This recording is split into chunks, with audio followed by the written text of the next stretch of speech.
What's up, everyone? I'm Jay, and today we'll be looking at Meet the Robinsons and judging it on a 5-star, 10-star, and 5,000 point scale. Let's get right into it. Meet the Robinsons is a comedy and science fiction movie released in 2007. It was produced by Walt Disney Animation Studios and is loosely based off A Day with Wilbur Robinson by William Joyce. This movie follows Lewis, and you need to know 3 things about him. First, he is an orphan, but you probably already knew that because Disney. Second, he is an inventor. Third, his roommate at the orphanage is a little boy named Michael, or Goob. So Lewis decides that he probably will never be adopted, but he might be able to find his mom and convince her to take him back. So he makes a memory machine, takes it to the science fair, and is intercepted by Wilbur Robinson, a self-proclaimed time traveler.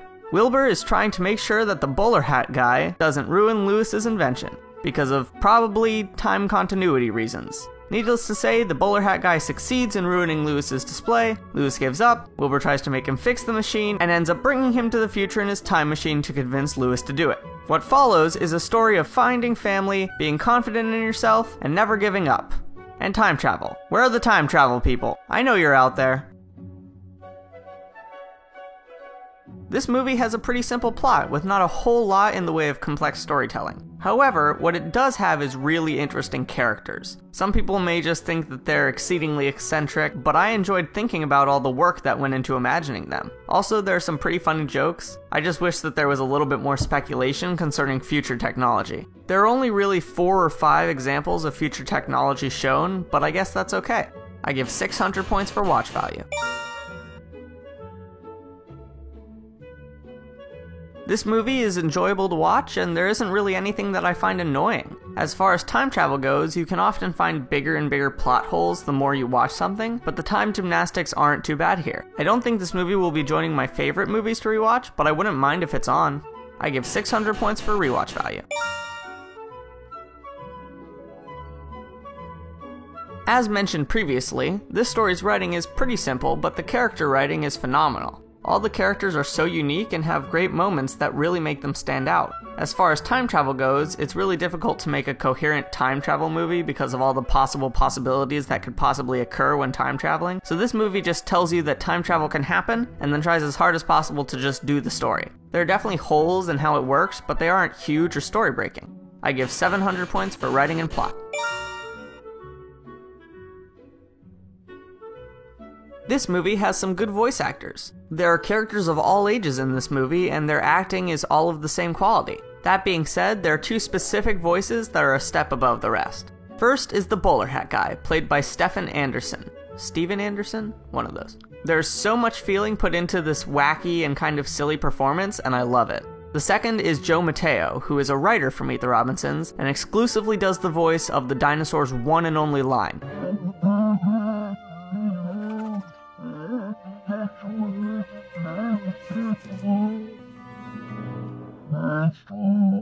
But to be honest, it's one of the most quotable lines in the movie.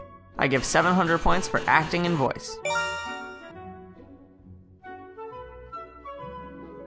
For some reason, before watching this movie, I forgot that it was a Disney movie, but as soon as I started it, I could tell. All the characters just have that Pixar-type animation, and it's pretty good. But let's talk about the future. I thought that the design of the future was really cool, but there were a few things about it that bugged me. First, the time machines. I just want them to be symmetric, like just get rid of that little line right there. Is that too much to ask? Also, as previously mentioned, I wish they had explored future technology a bit more. The movie shows us bubble transportation, instant buildings, jetpacks, a flying saucer, 1 robot, time machines, and an evil hat. It's not a bad selection, but I wish there was more stuff sprinkled in the background. I give 700 points for effects and set. For the scores, we've got 3.3 out of 5, 6.6 out of 10, and 3,300 points. Overall, this movie has got some great stuff in it. I do find the scenes with the dinosaur hilarious, but my favorite jokes are the ones the bowler hat guy makes, especially when they get unexpectedly dark like this one. Everyone will tell you to let it go and move on, but don't. Instead, let it fester and boil inside of you. Take these feelings and lock them away. Let them fuel your actions. Let hate be your ally, and you will be capable of wonderfully horrid things. I don't really have anything else to say unless anyone wants a 20-minute discussion of time travel. Let me know if you want that, and I'll write a short analysis of this movie's time travel in the comments. Until next time, enjoy entertainment and judge it fairly. This has been Just J Review.